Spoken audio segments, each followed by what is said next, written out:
खंड और आपके साथ मैं हूं दिव्य दर्शनी। सबसे पहले बात करेंगे बड़ी खबर की। तीर्थाटन और धर्मस्व परिषद बनाने की सिफारिश यहां पर सामने आई है। ये बड़ी खबर आपको बता रहे हैं, जहां पर एक परिषद तीर्थाटन और धर्मस्व के लिए बनाने की सिफारिश है। उच्च स्तरीय समिति ने सीएम धामी को रिपोर्ट अपनी सौंप दी है। मुख्य सचिव राधा रतूड़ी भी इस मौके पर मौजूद रही। परिषद में 3 अतिरिक्त समितियां बनाने का सुझाव दिया गया है। यात्रा मार्ग के प्रमुख स्थलों की धारण क्षमता आंकने का सुझाव यहां पर दिया गया है। रजिस्ट्रेशन प्रबंधन के लिए रियल टाइम एआई आधारित तंत्र बनाया जाए, इसका सुझाव दिया गया है। यात्रा संचालन प्रबंधन से जुड़े कर्मियों के लिए एसओपी का सुझाव भी दिया गया है।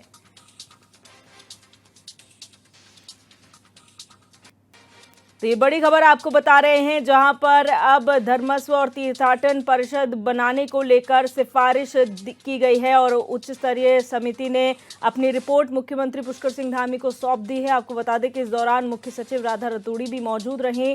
परिषद में इन समितियां बनाने का सुझाव दिया गया है। यात्रा मार्ग के प्रमुख स्थलों की धारण क्षमता आंकने का सुझाव है। इसके अलावा रजिस्ट्रेशन प्रबंधन के लिए रियल टाइम एआई जो है आधारित तंत्र बनाया जाए, ये भी सुझाव में रखा गया है। यात्रा संचालन प्रबंधन से जुड़े कर्मियों के लिए एसओपी भी तैयार करने का सुझाव दिया गया है।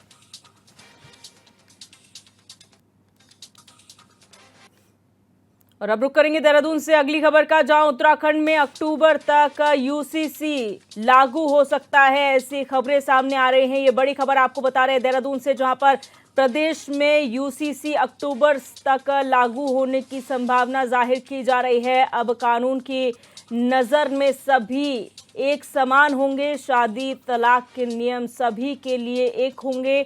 लिव इन रिलेशनशिप और वसीयत के नियम अब एक अलग अलग धर्मों के पर्सनल लॉ समाप्त होंगे। यूसीसी लागू होने के बाद पोर्टल के जरिए आम लोगों को लाभ मिलेगा। पोर्टल का काम लगभग 90% तक पूरा हो चुका है। पोर्टल का ऐप भी विकसित किया जा रहा है। मोबाइल से घर बैठे पंजीकरण कराया जा सकता है। अक्टूबर तक नियमों को लागू करने की तैयारी में समिति नियमावली हो गई है और नियमावली तैयार करने का काम लगभग 60% तक पूरा हो चुका है। तो यूसीसी को लेकर ये बड़ी खबर सामने आ रही है, जहां ये माना जा रहा है कि इस साल के अक्टूबर महीने तक यूसीसी उत्तराखंड में लागू हो सकता है और इसके लागू होते ही जितने भी धर्म हैं उनके जो पर्सनल लॉ हैं वो समाप्त हो जाएंगे।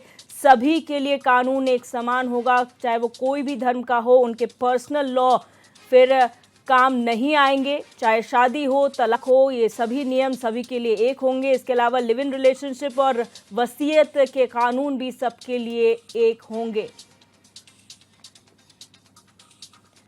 और हमारे संवाददाता अरुण सैनी हमारे साथ लाइव जुड़ चुके हैं। अरुण, यूसीसी को लेकर ये जो खबर सामने आ रही है, क्या कुछ उसमें कहा गया है और तैयारियां अब तक कितनी हो चुकी हैं? जी दिव्या, समान नागरिक संहिता की बात की जाए तो करीब जब से विधानसभा चुनाव हुआ था और 2022 का विधानसभा चुनाव जब भारतीय जनता पार्टी जीती थी और भारतीय जनता पार्टी के एजेंडे में भी शामिल था कि अगर प्रदेश में उनकी सरकार बनती है तो यूसीसी जो है प्रदेश में लाया जाएगा। ऐसे में भारतीय जनता पार्टी की जैसे ही सरकार बनी, मुख्यमंत्री पुष्कर सिंह धामी ने पहली ही कैबिनेट में जो है इसको लेकर समिति गठित की और पूर्व जस्टिस जो है की अध्यक्षता में जो है ये कमेटी बनाई गई, रंजना देसाई की अध्यक्षता में। और ऐसे में जो है उसने तैयार किया और करीब 1.5 साल के समय के बाद जो है ड्राफ्ट बनकर तैयार हुआ। उसके बाद जो है विधानसभा में इसे रखा गया और विधानसभा से जो है ये पास हुआ। उसके बाद राष्ट्रपति की मंजूरी के लिए भेजा गया और राष्ट्रपति की मंजूरी भी 13 मार्च को जो है उसे मिल चुकी थी। तो ऐसे में उसके बाद अब पोर्टल बनाने के लिए, क्योंकि लोगों को जो है आसानी हो, वो आसानी से अपना पंजीकरण उसमें कर कर सके, मोबाइल के जरिए ही जो है अपना पंजीकरण कर सके, तो उसके लिए पोर्टल तैयार किया जाए है और पोर्टल का काम भी करीब जो है 90% पूरा हो चुका है। तो ऐसे में माना जा रहा है कि जल्द ही प्रदेश में जो है यूसीसी लागू हो सकता है और अक्टूबर माह तक जो है इसके लागू होने की जो है संभावना जताई जा रही है कि अक्टूबर माह के अंतिम में जो है लागू हो सकता है। तो वही नियमावली भी तैयार की जा रही है, नियमावली का काम भी 60% पूरा हो चुका है। लेकिन इसमें जो समय लगेगा वो इसलिए लगेगा क्योंकि पंचायत स्तर से और निकाय स्तर पर कर्मचारियों को इसके लिए प्रशिक्षण भी देना है, किस तरीके से पोर्टल काम करेगा, लोगों को किस तरीके से जागरूक करना है, लोगों को किस तरीके से जो है उस पर अपना पंजीकरण कर सकते हैं। तो इस तरीके के जो है प्रशिक्षण के बाद ये लागू होगा। हालांकि प्रदेश सरकार की तरफ से अभी कोई तिथि तय नहीं की गई है कि कब तक ये लागू होगा, लेकिन माना जा रहा है जिस तरीके से लोकसभा चुनाव के बाद से देखा जा रहा है कि समिति जो है पूर्व मुख्य सचिव शत्रुघ्न सिंह की अध्यक्षता में 9 सदस्यों की कमेटी जो है वो गठित की गई थी, जो कि इसे पोर्टल को तैयार करने का काम कर रही है, नियमावली बनाने का काम कर रही है। तो ऐसे में 90% तक ये काम पूरा हो चुका है और ऐसे में लोकसभा चुनाव के बाद से काफ़ी तेजी जो है समिति यूसीसी को लेकर दिखा रही है और काफ़ी तेजी से जो है वो कार्य भी कर रही है। तो ऐसे में अक्टूबर माह तक माना जा रहा है कि यूसीसी लागू हो सकता है और इसी के साथ साथ यूसीसी में जो तमाम चीज़ें हैं, चाहे लिव इन रिलेशनशिप की बात हो या विवाह पंजीकरण की बात हो, वसीयत हो, ये तमाम ऐसी चीज़ें हैं जिनको लेकर पंजीकरण अनिवार्य होगा और ये नियम जो है सबके लिए समान होंगे। तो इन्हीं को लेकर जो है ये पूरी नियमावली तैयार की जा रही है और ऐसे में माना जा रहा है कि अक्टूबर माह तक जो है इसमें लागू हो सकता है और ऐसा करने वाला उत्तराखंड देश का पहला राज्य बन जाएगा। जी अरुण, यहाँ पर लिव इन रिलेशनशिप की अगर बात की जाए तो इसे लेकर काफ़ी हो हल्ला इस प्रदेश में हुआ था। विपक्ष की ओर से भी सवाल उठाए जा रहे थे कि एक ऐसा प्रदेश जिसे धर्म की नगरी कहा जाता है और धर्मस्व के लिए जाना जाता है, ऐसे में लिव इन रिलेशनशिप को प्रमोट करना कहाँ तक सही है? ये जो तमाम विषय विपक्ष द्वारा उठाए गए थे, क्या उन्हें सुलझा लिया गया है? क्या विपक्ष को भी इस बारे में जानकारी दी गई है कानून लागू होने से पहले?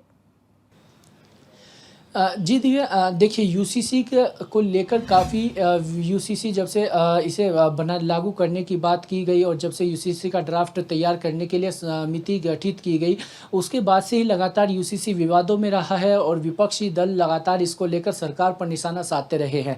यूसीसी को लेकर कई सवाल उठे और इसमें कई तरीके की चीज़ें जो है विपक्षी दलों ने भी उठाई और जब विधानसभा सत्र हुआ, विधानसभा में इसे रखा गया, तब भी जो है कई चीज़ें लेकर उठाई। लिव इन रिलेशनशिप की जहाँ तक बात है, लिव इन रिलेशनशिप को लेकर भी कई सवाल विपक्षी दलों ने खड़े किए। उन्होंने ये भी कहा कि अगर लिव इन रिलेशनशिप को यहाँ पर जो है प्रमोट किया जा रहा है और यहाँ पर जो है बाहर के लोगों को भी रहने के लिए जो है ये कहा जा रहा है, एक तरफ कानून और मूल निवास की बात चल रही है तो वहीं लिव इन रिलेशनशिप को जो है वो प्रमोट किया जा रहा है। तो ऐसे में जो है ये तमाम चीज़ें भी उठी कि अगर यहाँ का युवा अगर अन्य प्रदेश में जाता है, वहाँ पर लिव इन रिलेशनशिप जो है मान्य नहीं, पंजीकरण नहीं होगा, तो ऐसे में फिर उसके वहाँ पर क्या कानून होंगे यहाँ पर। तो ये तमाम ऐसी चीज़ें थी और इसी को लेकर के जो है नियमावली तैयार की जा रही है। इस नियमावली में क्या क्या रहता है, किस तरीके की चीज़ें रहती है और लिव इन रिलेशनशिप हो या विवाह पंजीकरण हो या सभी जो धर्मों के अपने अपने पर्सनल लॉ है, उन्हें किस तरीके से उनकी बाध्यता खत्म होगी, उसके बाद किस तरीके से समानता होगी। तो ये तमाम चीज़ें जो है इस नियमावली में तैयार की जा रही है,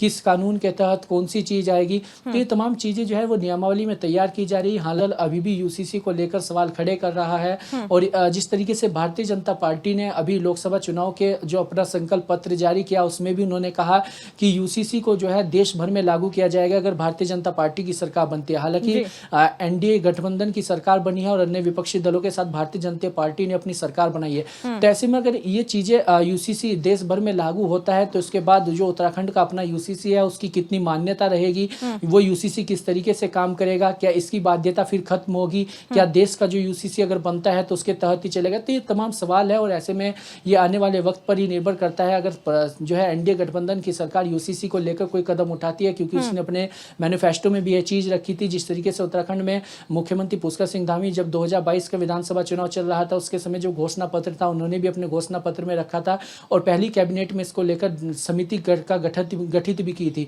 तो ऐसे में अब देखने वाली बात होगी कि नियमावली किस तरीके से तैयार होती है और उस नियमावली में क्या क्या चीज है। हालांकि विपक्षी दल के द्वारा लगातार यूसीसी को लेकर सवाल उठाए जा रहे हैं। जिस वक्त यूसीसी का ड्राफ्ट तैयार हो रहा था अरुण, हमें याद है कि उस वक्त विपक्ष से भी सुझाव मांगे गए थे, लेकिन कांग्रेस ने उसका बहिष्कार किया था। कांग्रेस वहां पर मौजूद नहीं थी। ऐसे में अब जब कानून लागू होने की बात कही जा रही है, तो क्या इसमें विपक्ष भी हिस्सेदार होगा? क्या विपक्ष को वो ड्राफ्ट दिखाया जाएगा कि ये चीजें नियमों में रखी गई हैं, उसके बाद इसे लागू किया जाएगा, या स्ट्रेट फॉरवर्डली लागू कर दिया जाएगा? जी देखिए, नहीं लगता कि अब जो है विपक्ष को ये तमाम चीज़ें जो है सामने आएंगी, नियमावली दिखाई जाएगी या कुछ ऐसी चीज़ें होगी, क्योंकि जब ड्राफ्ट तैयार किया जा रहा था तो उस समय भी विपक्ष तमाम जो है सुझाव मांगे गए और ये कहा गया कि समिति के द्वारा करीब 70,000 से अधिक लोगों से सुझाव मांगे गए हैं। तो ऐसे में विपक्षी दल की जब नेताओं से बातचीत हुई और तमाम नेताओं से बातचीत हुई तो उन्होंने कहा कि उनसे कोई सुझाव नहीं लिया, कहा कि उनसे कोई सुझाव इसके लिए नहीं मांगा गया, ना ही उनसे कोई बातचीत की गई और ना ही उन्हें ड्राफ्ट दिखाया गया। उन्होंने ये भी मांग की थी कि उन्हें 1 महीना पहले जो है ड्राफ्ट सौंपा जाए ताकि वो उसका अध्ययन कर सके और अध्ययन करने के बाद उसे अच्छे से जो है उस पर एक हेल्दी चर्चा हो सके और अच्छे से जो है उसकी जो तमाम चीज़ें हैं वो उस विधानसभा सत्र के दौरान जो है वो सदन में उठा सकें। तो उसको लेकर भी कई सवाल जो है विपक्षी दल ने खड़े किए थे। तो ऐसे में अब नियमावली की जहाँ तक बात है तो इसको लेकर भी विपक्षी दल चाहेगा कि उसको लेकर भी चर्चा हो, जो लागू होगा तो उसको लेकर पूरी चर्चा जो है सत्र के दौरान हो। लेकिन ऐसे में राष्ट्रपति की मंजूरी उसे मिल चुकी है और विधानसभा से भी वो पास हो चुका है, क्योंकि विपक्षी दल के जो है विधायक भी उसमें शामिल थे और सत्ता पक्ष के विधायक भी, तो दोनों की सहमति से ही जो है वो पास हुआ है। तो ऐसे में अब ये देखने वाली बात होगी कि जो नियमावली तैयार की जा रही है उसमें क्या कुछ चीज़ें रहती है, विपक्षी दल का उस पर क्या कुछ बयान सामने आता है, उनका क्या स्टैंड उसको लेकर रहता है। ये तमाम चीज़ें अभी देखने वाली होंगी और जब यूसीसी जो है लागू होगा उसके बाद क्या कुछ चीजें निकल कर सामने आती है ये और इसका क्या कुछ प्रभाव प्रदेश में पड़ता है, प्रदेश के लोगों पर पड़ता है, तमाम चीजें अभी भविष्य के गर्भ में है। बिल्कुल, बहुत शुक्रिया अरुण हमारे साथ जुड़ने के लिए और जानकारी साझा करने के लिए। बढ़ते हैं आगे। हरिद्वार से नवनियुक्त सांसद त्रिवेंद्र सिंह रावत ने राहुल गांधी को लेकर टिप्पणी करते हुए कहा कि जिस तरह से वो संसद में उनका व्यवहार रहता है उससे उन्हें एक अबोध बालक ही कहा जा सकता है। त्रिवेंद्र सिंह रावत ने दलित युवती के साथ हुई घटना को लेकर कहा कि पीड़ित परिवार पुलिस की अभी तक की कार्रवाई से संतुष्ट है। उन्होंने कहा कि मामले में जो भी दोषी होगा उसके खिलाफ सख्त से सख्त कार्रवाई की जाएगी।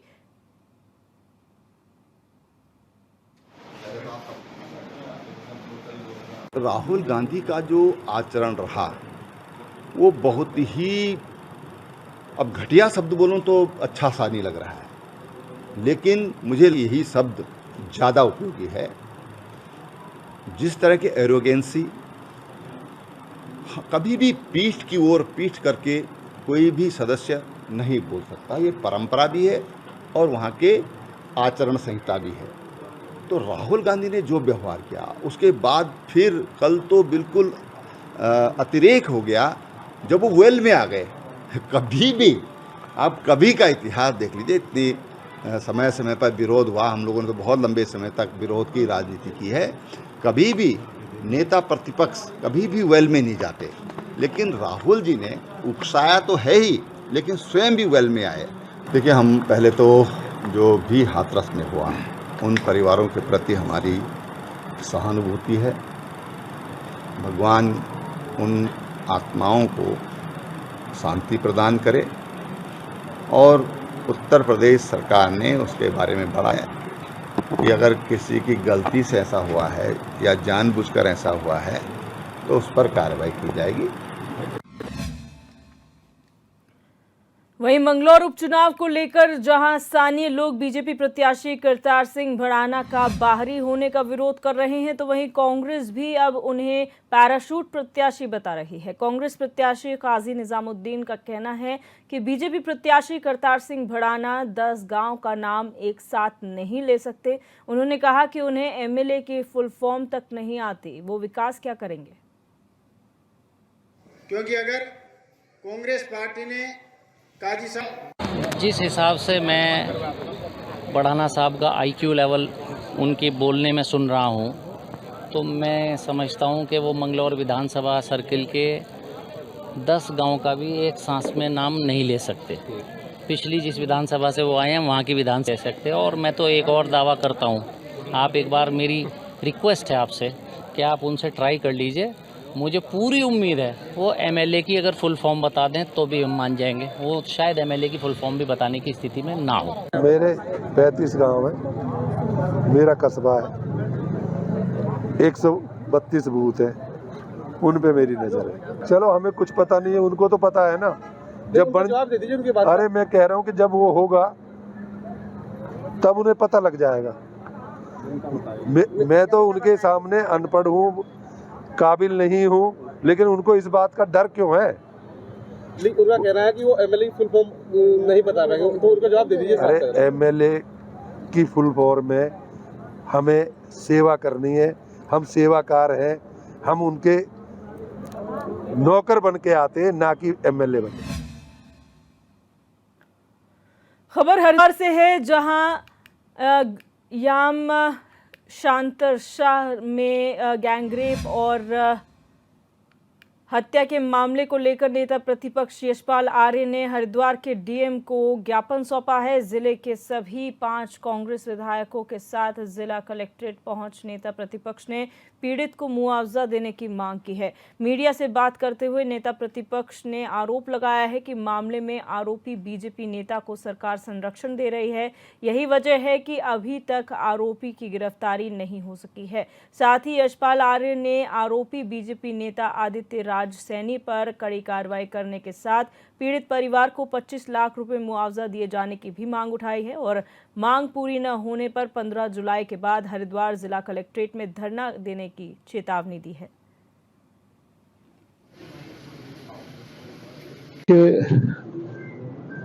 बहुत ही दुखद और पिछले 2 वर्षों में लगातार दलित बेटियों के साथ बलात्कार, हत्याएं और ये लगातार हो रहा है। भादराबाद में भी एक दलित बच्ची के साथ गैंग रेप होता है और उसकी हत्या कर जाती है। कुछ अभियुक्त गिरफ्तार होते हैं और जो मुख्य आरोपी है जिसकी संलिप्तता जाहिर हो चुकी है, भारतीय जनता पार्टी ने उसे पार्टी से निष्कासित कर दिया है। तो आखिर क्या वजह है कि सरकार, प्रशासन उसको संरक्षण दे रहा है, उसको के खिलाफ एफआईआर दर्ज नहीं हो रही है, प्राथमिकी दर्ज नहीं हो रही है, कार्रवाई नहीं हो रही है? तो मायने साफ है कि सरकार उसको बचा रही है, संरक्षण दे रही है। हमारी मांग है कि उसकी गिरफ्तारी, उस विधवा मां को संरक्षण दिए, सरकार दे, प्रशासन संरक्षण दे। और हमने मांग की है कि 25 लाख उसको आर्थिक मदद दे। वो बहुत कमजोर गरीब महिला है, उसके पास मजदूरी करती है। नहीं, उन्होंने जो बातें रखी हैं वो ज्ञापन संबोधित था माननीय मुख्यमंत्री जी को। उसने ज्ञापन में जो बातें अभियुक्तों की गिरफ्तारी के संबंध में रखी तो उसको हम लोग शासन भेज रहे हैं तत्काल।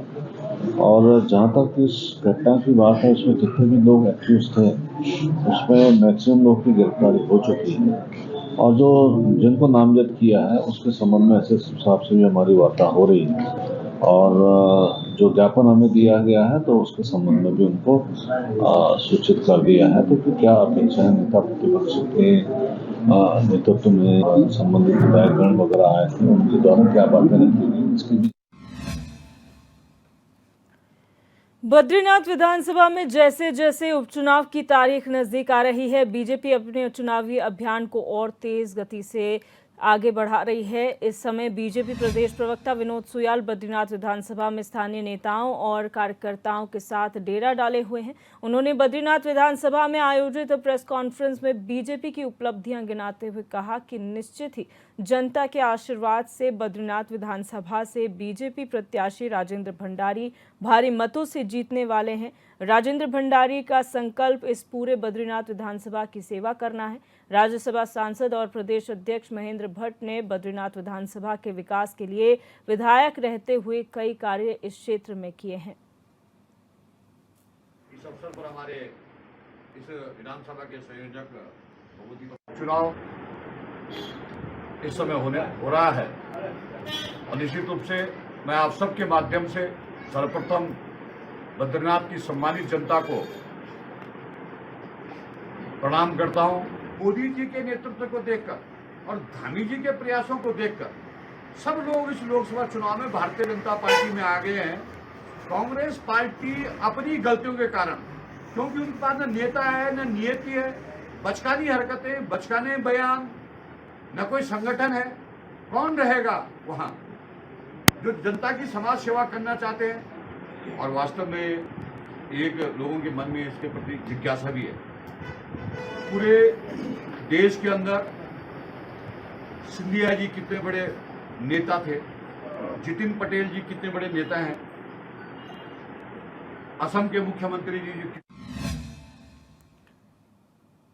रेल की तो मिल जाएगी लेकिन हमारे सिर से छत हट जाएगी। ये दुख है बल्दिया खाना के ग्रामीणों का, जिन्हें राज्य के विकास के लिए अपने